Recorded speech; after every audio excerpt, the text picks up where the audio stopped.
Irei falar hoje sobre a estrutura de dados conhecida como pilha dinâmica.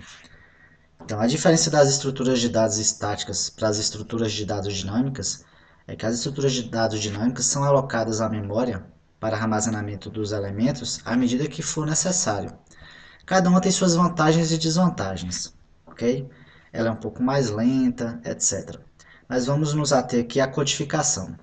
Então, como é pilha, então tudo que precisa ser empilhável tem que implementar um conjunto de operações definidos pela interface empilhável, então essa interface independe da forma como os dados são armazenados, se de forma estática ou de forma dinâmica.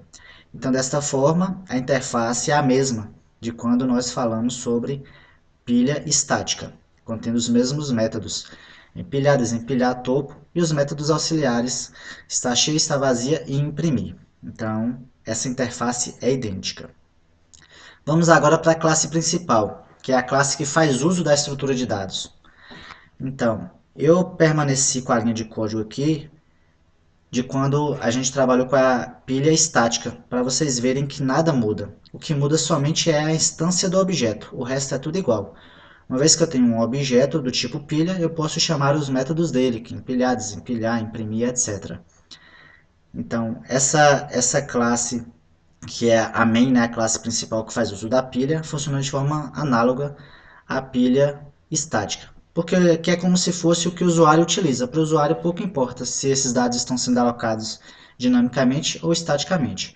O que muda é somente que a instância, o tipo de objeto, é do tipo pilha dinâmica. Como eu fiz aqui uma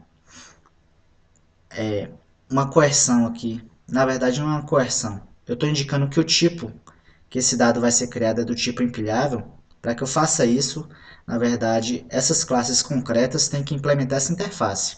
Então eu só posso chamar os métodos que contêm essa interface. Se pilha dinâmica contiver algum outro método definido dentro dela somente, não na interface, eu não posso chamar aqui. Então, como pilha é do tipo empilhável, eu posso chamar os métodos normalmente como eu já chamava antes. Porque eu sei que como pilha dinâmica fez o contrato de empilhável, ela vai fornecer todos os métodos que tem na interface empilhável. Aqui agora começa a aparecer coisas novas. Nó duplo. O nó duplo é como se fosse uma casinha do array do meu vetor na estrutura de dados estática. A diferença agora é que, além de um objeto que eu já tinha antes, quando eu estava no array, eu vou ter que ter um ponteiro ou uma referência para o nó anterior e para o próximo nó, porque agora eu tenho um encadeamento. Então eu tenho um nó, eu tenho um antes dele e um depois dele. Então, para que eu forme esse encadeamento, eu vou ter que ter essas referências ou esses ponteiros, que eu não tinha na estrutura de dados estática, porque a gente acessava o anterior e o próximo pelo próprio índice do array. Se eu estava no índice 7 e o array tinha mais do que 8 posições, né? Eu sabia que o índice do elemento anterior era o 6 e do próximo elemento era o 8. Agora não, como há um encadeamento, não há essa noção de índice físico, né? Eu vou precisar ter um ponteiro que me indica qual é o nó anterior e qual é o próximo nó. É uma classe muito simples, que somente tem getters e setters para essas três variáveis de instância da classe, nada além disso, certo? Os getters para obter os valores das variáveis e os setters para setar um novo valor para as variáveis. E agora sim está a implementação da pilha dinâmica. Observe que ela implementa a interface empilhável. Então, ela obrigatoriamente tem que implementar aqueles 6 métodos definidos na interface empilhável, uma vez que ela é uma classe concreta. Se fosse uma classe abstrata, não precisaria empilhar ou não precisaria implementar, mas também eu não poderia criar objetos dela, como eu criei aqui na pilha principal. Certo? Como ela é uma classe concreta, eu preciso implementar os 6 métodos. Então, ela tem agora 3 variáveis de instância, um tamanho. Embora a alocação seja dinâmica, à medida que for precisando, a gente vai criando as posições de memória. Eu defini aqui um tamanho máximo. Não é obrigatório. Você pode trabalhar com tamanho infinito, mas a gente sabe que a memória do computador é finita, então é interessante a gente ter um tamanho finito. Esse tamanho não é o tamanho que eu já vou pré-alocar de memória, e sim o tamanho máximo que eu posso ter na minha estrutura de dados. Essa quantidade é quantos elementos eu tenho naquele exato momento, E o ponteiro topo é uma referência para o topo da pilha. Antes a gente tinha uma referência do tipo inteiro, quando a gente trabalhava com pilha estática, porque nessa referência tinha um índice do array onde estava o topo da pilha. Agora eu aponto para um nó duplo, porque ele tem é chamado duplo porque ele aponta para o seu anterior e para o seu próximo. Então eu tenho agora uma variável que faz referência ao nó que está no topo da pilha. Okay? O construtor similar ao construtor da pilha estática, quando não recebe nada ele cria uma pilha com tamanho máximo de 10. O construtor da pilha dinâmica, então eu inicializo o tamanho com o tamanho passado, caso eu utilize esse construtor que recebe um inteiro como parâmetro. A quantidade inicialmente é zero. Todas as vezes que eu incluir um novo elemento, essa quantidade é incrementada de uma unidade. Todas as vezes que eu remover ou desempilhar um elemento, essa quantidade é decrementada em uma unidade. E o ponteiro de topo inicialmente aponta para nulo, porque eu não tenho nada, não tenho nenhum elemento, então ele aponta para nulo. Okay? Vamos ver agora como funcionam os métodos auxiliares. Depois a gente vê esses métodos específicos da pilha. Então, alguns métodos auxiliares é está vazia, que retorna verdadeiro se a pilha estiver vazia. Esse controle de está cheio ou está vazio vai ser baseado na quantidade. Se a quantidade, a variável quantidade, tiver zero, é porque não tem elementos. Então, está vazia vai retornar verdadeiro. Se a quantidade de elementos for igual ao tamanho que a gente definiu no construtor, o tamanho máximo da pilha, ela está cheia, então isso vai retornar true. Então, pela variável quantidade, estando zero o tamanho máximo que a gente definiu, a gente consegue obter essa informação da pilha, se ela está cheia ou se ela está vazia. Há um outro método auxiliar aqui que é para imprimir o conteúdo da pilha. É muito parecido com o método de imprimir da pilha estática. A diferença é como a gente itera os elementos, vai de um elemento para o outro. Então, inicialmente eu tenho um ponteiro auxiliar que aponta para o mesmo lugar que topo está apontando. Eu criei esse ponteiro porque eu vou ter que andar com ele por todos os elementos. Eu não poderia andar com o ponteiro topo porque senão eu estaria mudando a estrutura interna da pilha. Eu não posso mexer no topo. O topo tem que ficar inalterado. Então eu utilizo uma variável auxiliar para que eu possa mexer com ela e sem alterar a estrutura interna da pilha. Resultado vai ser a string que será retornada, né? Então inicialmente ela começa com um colchete de abertura e termina com colchete de fechamento. Se não entrar dentro desse for, dentro desse laço, só vai imprimir abre e fecha colchete, sem nada dentro. Se entrar dentro do for, vai imprimir os elementos que tem dentro da pilha. Então esse for vai iterar quantidade de vezes. Então se tiver 3 elementos, ele vai fazer 3 vezes. Se tiver 4 elementos, ele vai fazer 4 vezes. Como ele executa até a vez 0, então é o início de quantidade menos 1. Porque, por exemplo, se ele quantidade tiver 3 elementos, eu vou ter que iterar 3 vezes, né? Então eu vou iterar para o 2, para o 1 e para o 0.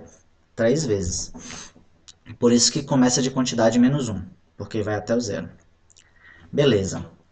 Quando ele chega a 0, quer dizer que ele está no último elemento, né? No elemento da base da pilha. Então, quando eu estiver neste elemento, eu vou introduzir somente este elemento na minha string de resposta. Se ele estiver em qualquer outro elemento, eu vou introduzir o elemento seguido de vírgula, para que eles fiquem separados bonitinhos por vírgula. Então, todos os elementos que eu for colocando no meu resultado, eu vou colocando elemento, vírgula. O último eu só coloco o elemento, para não ficar aquela vírgula solta, vírgula e colchete, que não tem sentido. Beleza, então esse i igual a zero que faz esse controle. E para que eu itere, para que eu passe de um elemento para o outro, lembra que ponteiro auxiliar começa de ponteiro topo, e ele vai indo para o elemento anterior, recebendo para onde o anterior dele aponta.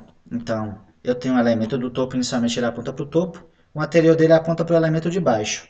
Então, agora esse ponteiro auxiliar vai apontar para o de baixo. Quando ele estiver no de baixo e ele fizer a próxima iteração, ele vai apontar para o anterior a esse, se existir, é lógico. E assim por diante eu consigo iterar todos os elementos e vou pegando o dado, que é o conteúdo armazenado no nó duplo. Ok? Então eu expliquei os 3 métodos auxiliares, vamos explicar agora os métodos específicos da pilha. Vou começar pelo mais simples, que é pelo método topo. O topo somente pega o elemento que está no topo e retorna, mas não o nó, ele retorna o conteúdo do nó. O conteúdo do nó a gente obtém com getDado. Lembrem lá do nó duplo? Tem 3 variáveis de instância, o que armazena o dado realmente é uma variável dado e eu tenho o getDado para eu pegar o conteúdo dela. Então, com o getDado eu pego o conteúdo e coloco nessa variável temporária, que é uma variável que eu vou utilizar para retornar esse elemento que está no topo. Ok? Caso ela esteja vazia, então não tem um elemento no topo, eu retorno a mensagem para o usuário, pilha vazia. Muito tranquilo esse método. Vamos ver agora os métodos de empilhar e desempilhar. O método de empilhar, eu só posso empilhar caso não esteja cheio, né? Então, caso não esteja cheio, eu executo esse código. Se estiver cheio, aí eu dou a mensagem para o usuário e não faço nada, pilha cheia. Mas vamos considerar que ela não esteja cheia. Então, neste momento aqui, eu estou alocando uma nova região de memória. Então, observe que a pilha dinâmica funciona dessa forma. Todas as vezes que eu precisar armazenar um novo elemento, eu vou alocar uma nova região de memória dinamicamente, e não tudo estático como era na pilha estática. Então, criei aqui um novo nó temporário, do tipo nó duplo. Lembre que um objeto do tipo nó duplo ele tem três variáveis de instância: próximo, anterior e dado. Então, de cara, já seto na variável dado o elemento passado como parâmetro para o método empilhar. Pronto. Agora só falta eu preencher o anterior e o próximo. Certo, se é um novo nó e esse novo nó vai passar a ser o topo da pilha, então eu vou dizer que o anterior dele era quem era o topo antes. Antes dele vai passar a ser o anterior dele. Então eu seto agora quem era o topo anterior, quem era o topo de antes, vai ser o anterior deste nó. Beleza. Como ele vai passar a ser o novo topo, então o ponteiro topo, esse ponteiro topo que aponta para o topo da pilha, vai receber esse novo nó. Beleza? E a quantidade de elementos, como eu estou introduzindo um novo elemento, vai ser incrementada em uma unidade. Eu saltei esse if porque este if não é sempre que é executado, é em um momento específico. Ele é executado se eu tiver algum elemento na minha pilha. Se ela estiver vazia, a primeira vez que eu executar ela, então não posso executar essa linha de código, porque a primeira vez que eu executar, lembre que ponteiro.topo é, é iniciado com nulo. Então, ele sendo nulo, eu não posso chamar um método do objeto nulo, senão vai dar uma exceção, né? Null pointer exception. Então, se ela não estiver vazia, então o ponteiro topo já aponta para algum nó duplo, eu posso setar o próximo para esse temporário.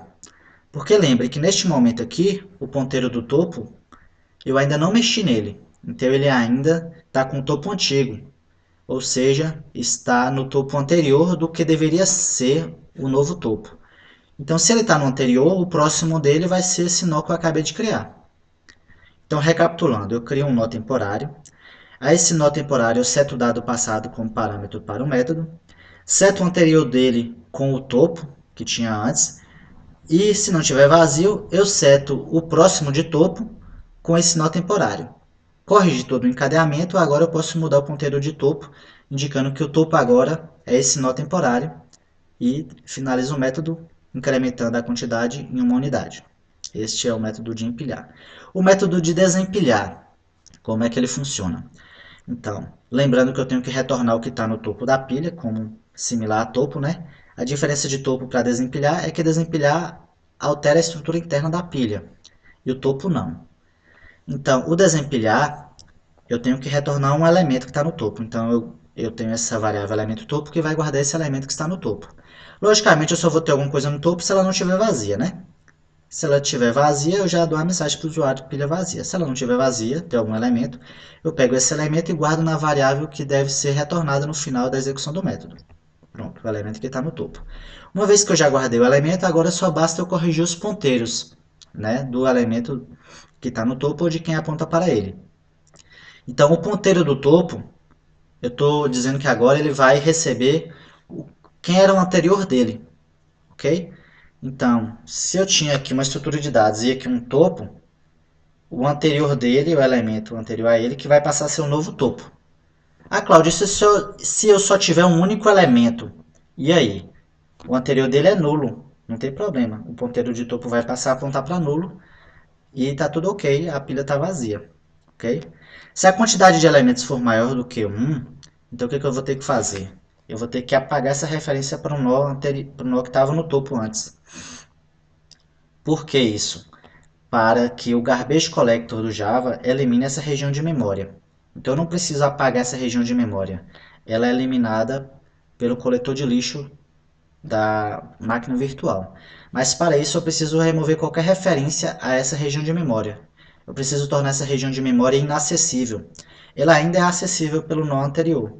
Então se eu pegar ele, que é onde o ponteiro topo está agora, uma vez que eu modifiquei ele nessa linha de código, e pego o próximo dele e seto esse link para nulo, eu estou cortando essa referência a esse nó de cima. Então uma vez que ele perdeu a referência, ele vai ser desalocado. Uma vez que eu fiz todas as operações necessárias para desempilhar o elemento, eu subtraio a variável quantidade em uma unidade. E dessa forma eu tenho a implementação de todos os métodos de pilha dinâmica. Recapitulando aqui o nó duplo, recapitulando pilha principal e recapitulando a interface empilhável.